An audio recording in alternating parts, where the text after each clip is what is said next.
বন্ধুরা আমরা এখন এসে পৌঁছালাম আমাদের জার্নির ফার্স্ট স্টপেজ আমার বর্ধমান জংশন রেলওয়ে স্টেশনে।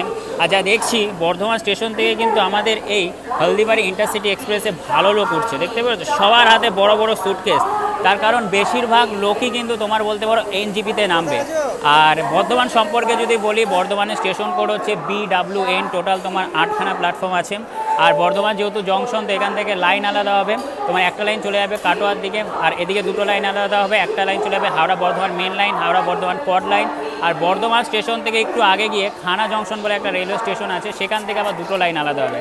একটা লাইন চলে যাবে হচ্ছে তোমার রামপুরহাটের দিকে, আর একটা লাইন চলে যাবে হচ্ছে তোমার আসানসোলের দিকে। আর আজকে আমরা যাব হচ্ছে তোমার রামপুরহাটের দিকে। আর এই বর্ধমান জংশন রেলওয়ে স্টেশনে আমাদের এই ট্রেনের কিন্তু মাত্র 2 মিনিটের স্টপেজ আছে। এখনও লোক উঠতে পারছে না, তোমাদের জাস্ট একবার দেখাই। দেখো সব বড় বড় সুটকেস।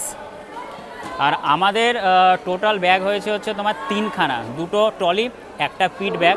তার কারণ দার্জিলিং বলে কথা, দার্জিলিং যাচ্ছি, ঠান্ডা তো হবেই, তার জন্য সোয়েটার তো নিতেই হবে।